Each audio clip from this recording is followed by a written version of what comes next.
Mike McCool here in the Royal Examiner studio, and with me today is Larry Johnson, or should I say Abel Johnson. Suit yourself. We know Larry is Liberty Man. He's been in our community for a long time, and he's been making us aware of our things that have happened in our history, and especially down around the very founding of our country. Yes. And one of the things at this time of the year, and I just put a story up the other day, and it was like 5 memorials you need to visit, because around Veterans Day and Memorial Day we think about things like that. Yeah. And then the very next thing, you're calling me on the phone and said, "Hey, I'm working on something, and we're going to let you talk about that." And it's really an interesting project. So why don't you tell us what we're going to talk about? Well, Mike, I really appreciate this opportunity, and I also appreciate the opportunity to address the community of Front Royal and Warren County and wherever this program may be. Worldwide, Larry. Worldwide, and especially teachers, historians, people that are very interested and might put their shoulder to the wheel to accomplish something that I hope we can accomplish. Now, what are we working on?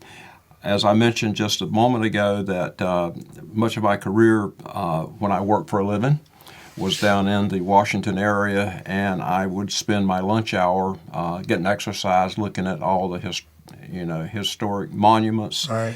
And so after I began Liberty Man, it occurred to me that there was nothing in Washington, D.C. that I remembered seeing that would emphasize or remember the common soldier.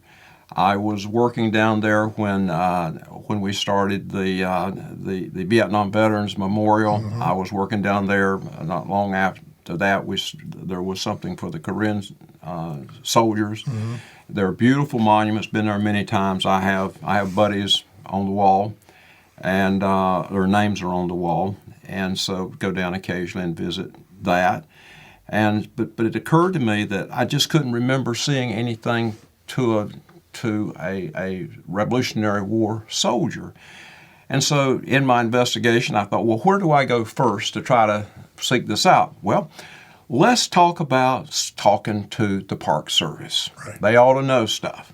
And so getting in touch with the Park Service, they said, we did a report years ago. President Nixon suggested that we might do a list of those things, and he wanted to know what we were doing, I guess, it's on our time. Mm-hmm. And we found time has passed, so if I get these numbers a little bit off, I think they said 14 monuments there to Revolutionary War soldiers. And so I got hold of that list and checked it out, and it was Nathan Hale was the only person recognized that was not a general. And I thought, well, Nathan Hale was a great historian, and he really ought to be a saint, giving his life for his country. And so as I began to think about that, I thought, well, what are we going to do about it? Or not we stuff, I was the only guy. Larry, what are you going to do about it? And I said, I guess talking to myself, I said, well, I'm going to do something about it. I'm going to call attention to this, but I want to be sure that I don't stump my toe. I'll be embarrassed if I make a statement and all of a sudden somebody comes and says, oh, yeah, we got a monument so-and-so you didn't know about. You didn't check. We got to fact check you, right? Got to fact check. Right. So I thought, where is the fountain of all wisdom in Washington, D.C. concerning the Revolutionary War? And bingo, the Daughters of the American Revolution. Okay. So I thought, well, do I go down there or do I call? I said, well, I'm going to start with a call. So I called up, and lo and behold, I got a human being on the phone. And they said, well, we don't know for sure, but all this should be in our library. We got a great library. And I said, yeah, I know. I've been down there a time or two to see it. And said, so what we'll do is we'll connect you with the person that can check this out for you, and it will be our librarian. So in a few moments, I can't believe all this was happening like it was. Usually I get, Sure. put on weight, and buzz, Yeah, and, that kind of thing. So this lady came on, and I talked to her, and I went through the story, and she says, well, and I remember she was very formal, Mr. Johnson, I can't imagine that your assumptions here are correct. That there must be something recognizing someone other than generals. And I said, well, Nathan Hale. And she said, well, yes. And she confirmed, she said, but he was not a common soldier. She went into the reasons why. Sure. You know, he was a spy, he was a captain, you know, and a great hero, a saint. And so she says, and I says, well, do you know that there are monuments, statues in Washington to the commons, to a private, to a sergeant? So she says, no, I don't know, but I would assume there is. But I tell you what I'll do. And boy, this was a stroke of luck. She says, I will do research in our library and let you know. And I says, thank you very much, because like I say, I don't want to embarrass myself. And so I can't believe this. The next morning, the first email that I saw on that machine, computer, was from her. And I thought, well, this probably ends my project. And so, bingo, I open it up, and she looks, and I look at it, and she says, Mr. Johnson, we are astounded here, but you are correct. We can find no monument to a common soldier in Washington, D.C.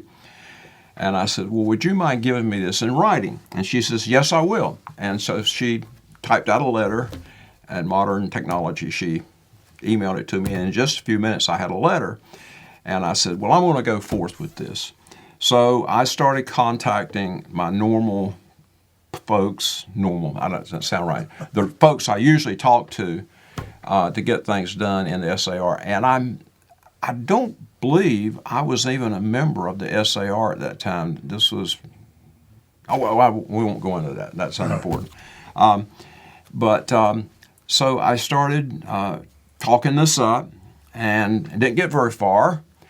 And I talked to a friend, William Schwefsky, which became the president of the Culpeper Minutemen SAR chapter, and later on moved up through the ranks and became a president of our association, and so on and so forth.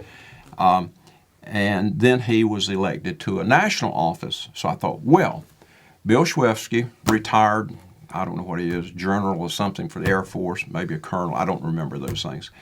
And so I called him, and I said, Bill, we need to do something about this in the SAR for recognition. He says, well, what is it? And he said, I can't believe there's nothing in Washington, D.C. And I said, well, there's nothing.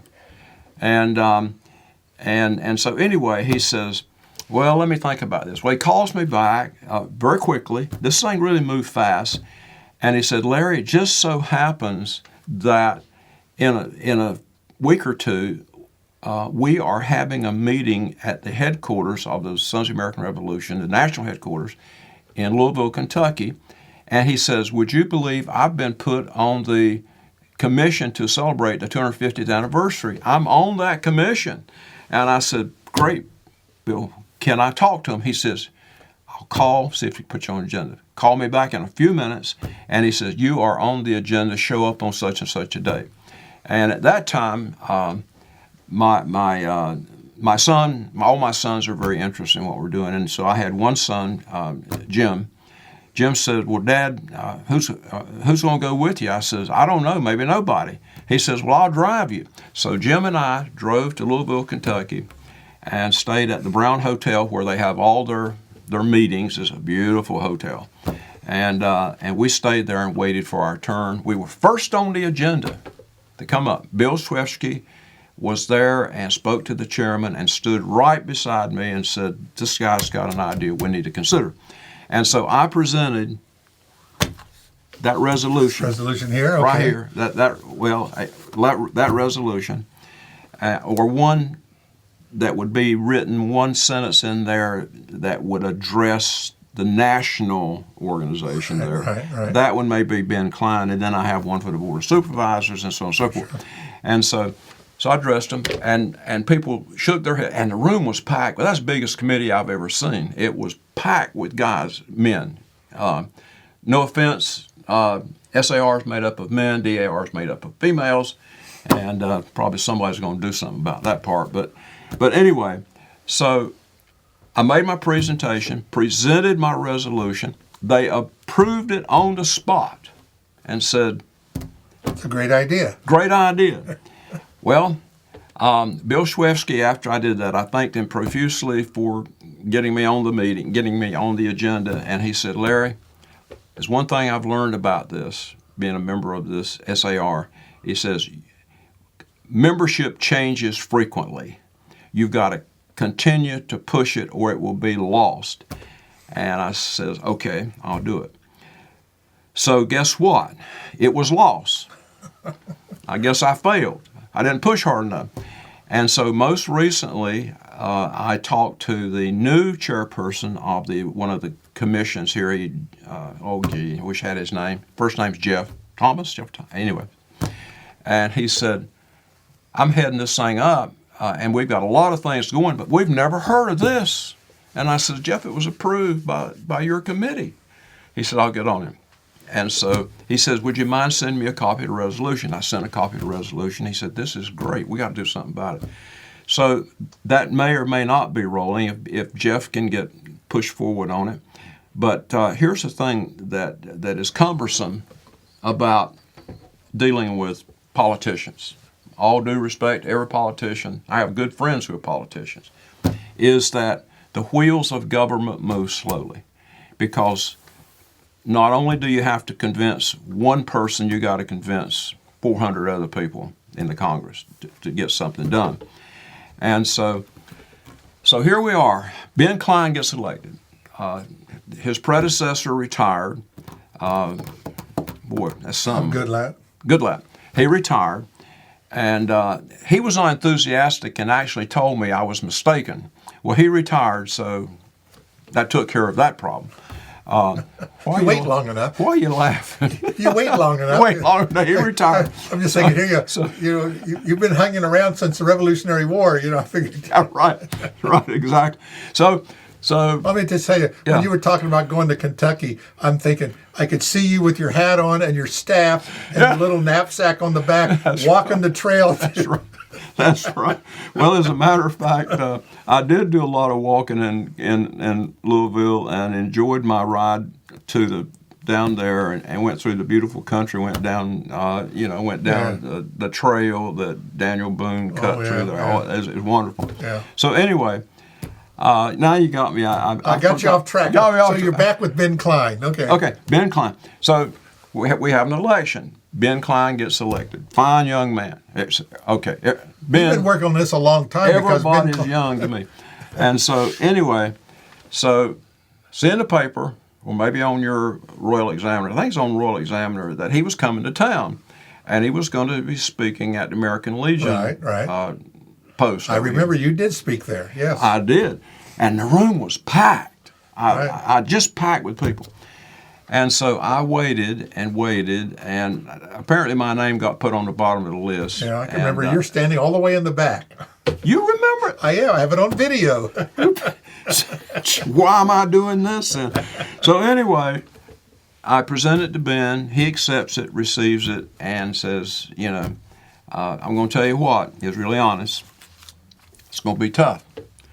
And all due respect to my Democrat friends, if I got Democrat friends out there watching this presentation, get with the program and don't stand in the way of what we're trying to do.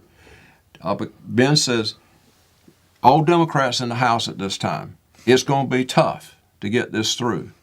Maybe because he's a Republican. I don't know. But I'd love to see Democrats get on board with this thing, put the shoulder to the wheel, and roll this thing forward. But anyway, he says it's going to be tough. And I said, I accept that. I know enough about politics, and I agree with that. It's going to be tough. So I move along. Nothing moves on it. And, Ben's whole term passed by. And I'd keep in touch occasionally. And they said, no, we haven't forgotten you. And so then the Republicans outnumber the Democrats in the House now, and I thought, oh boy, this will be time to do this. And so I start pushing again, and this is where we are, Now, not very much traction. I would have liked to seen it really roll forward, but it has not. But here are the facts about all that is groundwork. Here are the facts, is that we know that in the American Revolution, we have been able to determine that over 200,000 people, men and women, my grandmother fought. Eleanor Wilson, I'm a Wilson too, my mother was Wilson. Eleanor Wilson had 7 sons that she sent to the war, and she herself trained them. She says, and I've got a story on her. She says, I'll train my sons to swing a sword and fire a musket and to make powder. And she did in her house. And so, anyway, women fought. They were in this. We don't want to say all men, but we do know, we have been able to calculate that over 200 and, I can't find my notes here. It's 250,000 people we have recorded that fought for the American armies. I think there were more because the people were fighting in militia units. They were known as militia. They were what we call now guerrillas. Sure.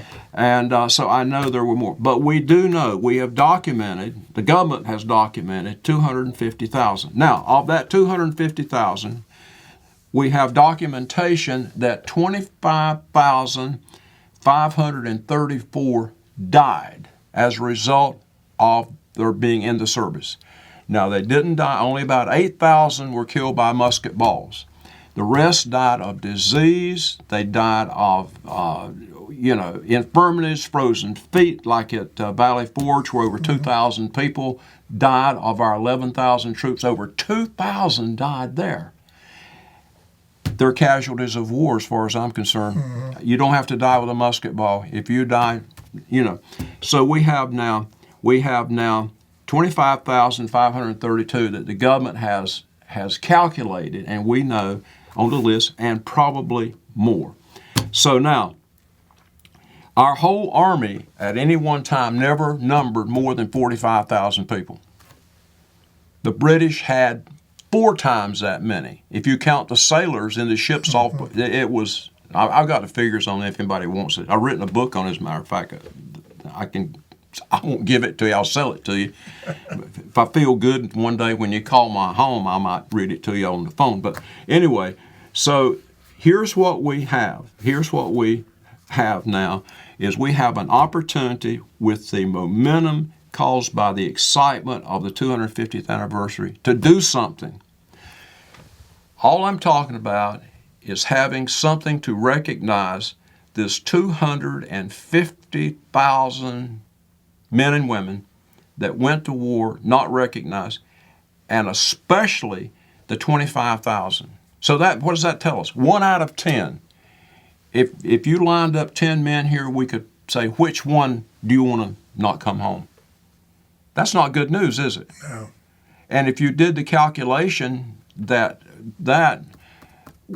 in today's population with 340 million people, whatever it is today, and you said the same proportion would die in a war, that would be over 3 million of our people would die in war. That's the way you can, what's that word I want? Extrapolate. What's that word? Extrapolate. I can't even say that. It's too. I'm only a. I'm lucky I can say it. No, you're lucky you can say it. Once at least. Well, y'all heard what he said.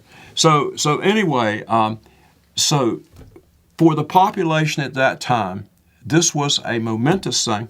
And here's the thing. I want to make this clear. My wife pointed this out because she was reading some of my writings, and I always talk about the revolution, the war. They went to this, and they fought in the revolution, and so on and so forth. She says, Larry, you need to straighten that out. She's an editor. She said, you need to straighten this out. And when my wife speaks, I listen. I'm going to tell you about a lot of stuff. And she says, keep in mind, there was no country for them to fight. They weren't fighting for an established country. In other words, there was no America. Exactly. There was no America.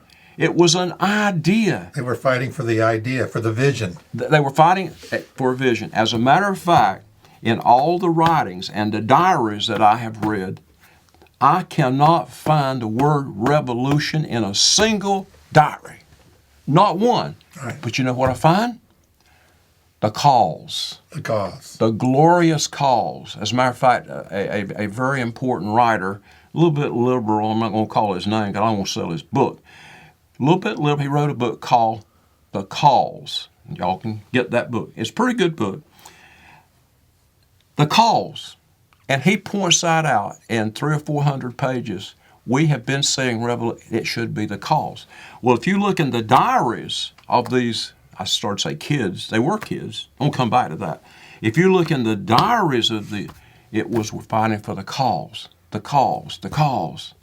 And so that is what we're fighting for now. We're fighting to get the men, and I want to say something else about men and boys. These were boys. 75% of Washington's army when he started were boys. Yeah, I was going to say that out. We're talking about, the average lifespan. We see now you're up there in years. I'm up there. You would be a rarity. I'd be Methuselah. You'd be an elder statesman. I would. I'd be. I mean, I think I'm right now the age that, I don't jinx me here, folks, that Ben Franklin was when he died. Yeah. It says he was like 83 or 4, but he lived like 30 years under the old Gregorian calendar. The Julian calendar. Right, anyway, that's another subject. So here's what we know is that to honor these 250,000 people that fought, you're really honoring something that is unique in worldwide history. Right. Is that they calculated at Valley Forge the average age of Washington's army at Valley Forge was from 12 years old to 17. Yeah. You think about it, and we have all these memorials, but without this sacrifice, there wouldn't have been the others. Nothing. Yeah. There'd be no Statue of Liberty. There'd be nothing. Right. There'd be no Washington Monument. There'd be nothing. Right. Be nothing. And so, I don't know how much time you're giving me here, but I appreciate what you are giving me here to point out this need that we have. And there is nothing wrong, if there's a Board of Supervisors member listening, there's nothing wrong with us doing something. Now, I know they're going to do something down on the courthouse steps to recognize the Revolutionary War. But I want to see the men and women that served recognized, who didn't hold a rank, who held a musket instead, and gave their life, came home. I wrote a story on my great grandfather. Is that he was discharged in South Carolina in August of '83. Washington declared the war over and told Nathaniel Greene, "You can dismiss the troops." I've got his last paycheck. I know. I've got a copy of it. Is in the museum in North Carolina, where I'm born and raised. I got a copy dated August, 20. I got a copy in my pocket. August 20-something, 1783. Now, when he got paid and got his paycheck, he was dismissed. He was somewhere in South Carolina. There was no parade for none of the boys. There was no, here's your lunch. It was, you're dismissed. Go home. Find your way home. Find your way home. He was in the cavalry, or what they call the horse. So I hope his horse was still living. He got back to Johnston County, right near Smithfield, center of the state. He got back, and this story is repeated by numbers of his neighbors that saw him coming, because his farm was on Middle Creek, and his wife Ann and the children they had at that point lived on that river, across the river. He got back, and some of his friends greeted him, and they says, well, why are you waiting at the river? He says, Go get me some clean clothes. I'm going to take a bath because I can't see my sweet wife in my deplorable, he didn't use deplorable, he used the word, in my terrible condition. And he repeated it 2 or 3 times. I said, come on, Abel, let's go see the family. He said, no. He says, I couldn't bear to see them, have my wife see me in my ragged and dirty condition.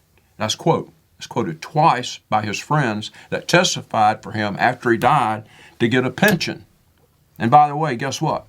He never got a pension because they lost the marriage certificate. And Washington City, that's what it was called then, would not give him a pension because even though they had numerous people that were at the wedding of Ann and Abel, my grandparents, they said, you got to have a written document. He never got a pension. So, what else do we need? The stories can be repeated by soldier after soldier after soldier. They got no parade. They didn't get a parade home. They didn't get. Reminds me of the Vietnam veterans. They got spit on. Yeah. Well, these soldiers, I don't think, got spit on. They just came home and resumed their life. And in his life, before he died, he had issues with health. That's in some of the notes. He had issues with health. Is that probably had an infected liver. That's what most of the boys came home with. Bad water, infected livers. And so, but he served his country. I've got records where he served. He helped build roads. He served on commissions to locate grist mills. He did all of it.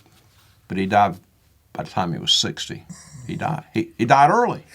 I think through history, people don't realize that these are the foundations that we built our country on. Right. And we just take everything for granted. Right. Not realizing, Right. we didn't have a Walmart and a Chick-fil-A and paved highways, Right. Right. And, and people, even in this, that are like at your age, my age, as we I'm a lot older than you.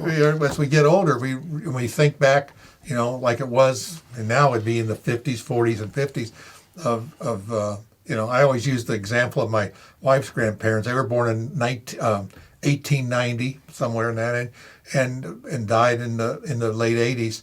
And yet you look at it and you're thinking they had no roads, no this, no electricity, but no cars, and yet they lived to see a man walk on the moon. They jumped on airplanes and flew across the country like it was nothing. Yeah.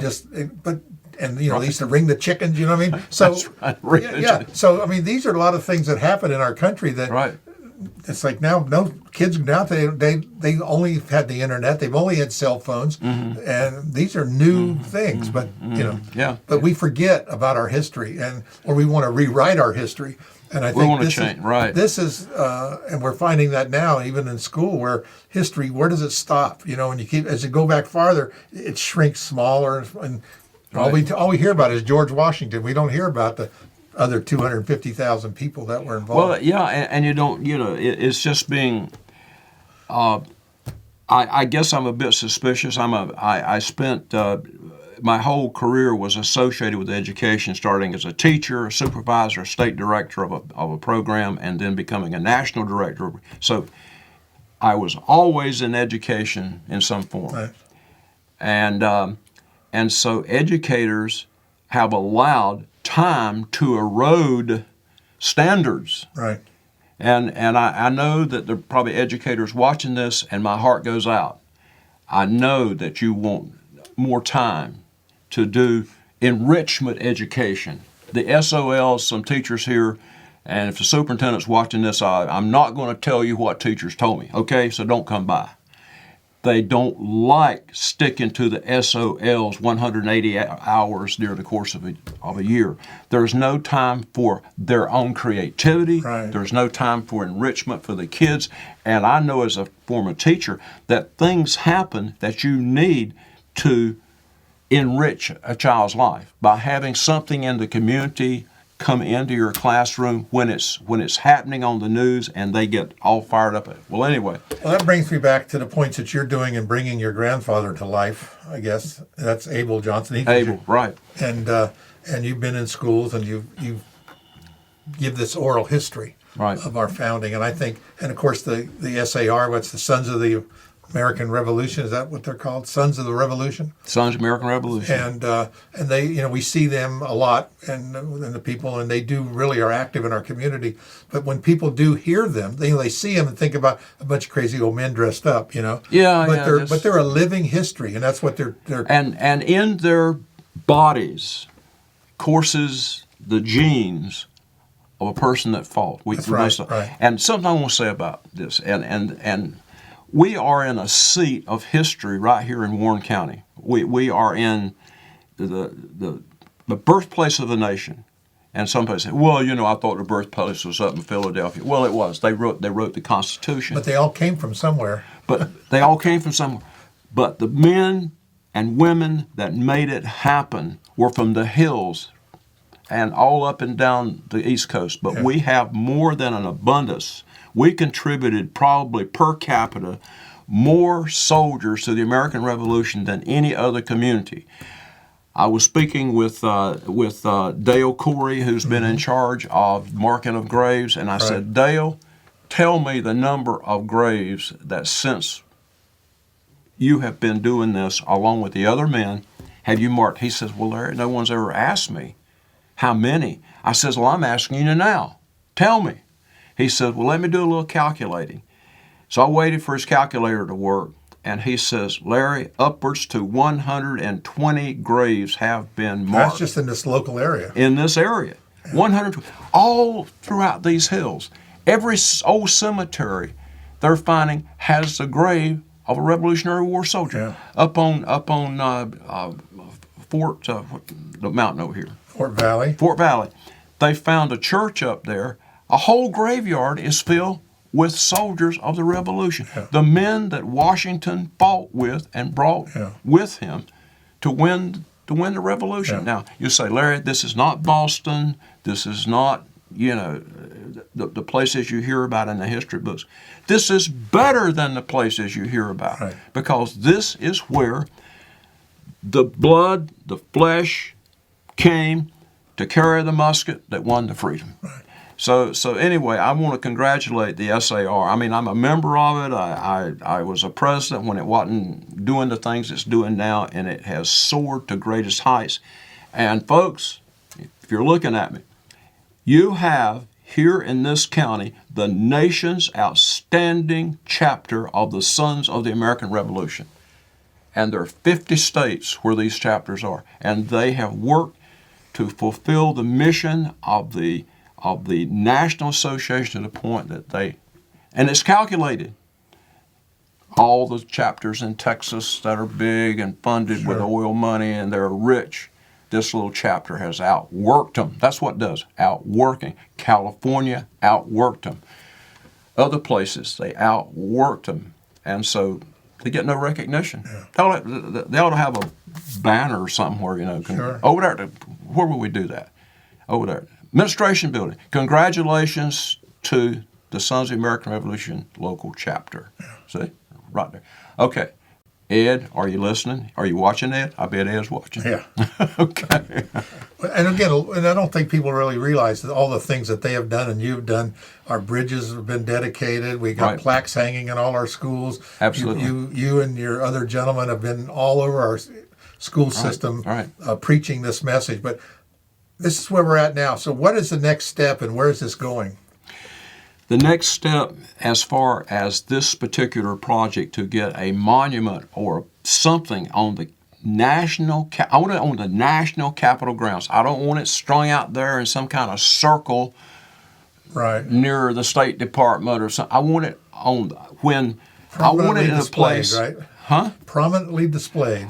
I want it where when those congressmen get out of their limousines and go into that big building with the dome on it, I want them to have to walk past. You know what? It would be appropriate place to be at the Washington Monument around it and have something that surrounds the Washington Monument. This is the common soldier that worked for Washington. I like that. So we need to come up with a visual representation. You're exactly right. This is exactly because people, their eyes, they can't. They think, oh, this is great, but they can't see it. So what we got to do is find someone that can create this monument and give a visual representation. Right. And then a picture's 1,000 words. Right. And I could just see it. But, that's to me, that's just the first thing I thought of. Well, Washington, what's it gonna? Yeah, and I've gotten people have asked me about it, and I have an artist that would draft something if we could get some agreements among some of us that are interested in this as to what it would be, and one person I thought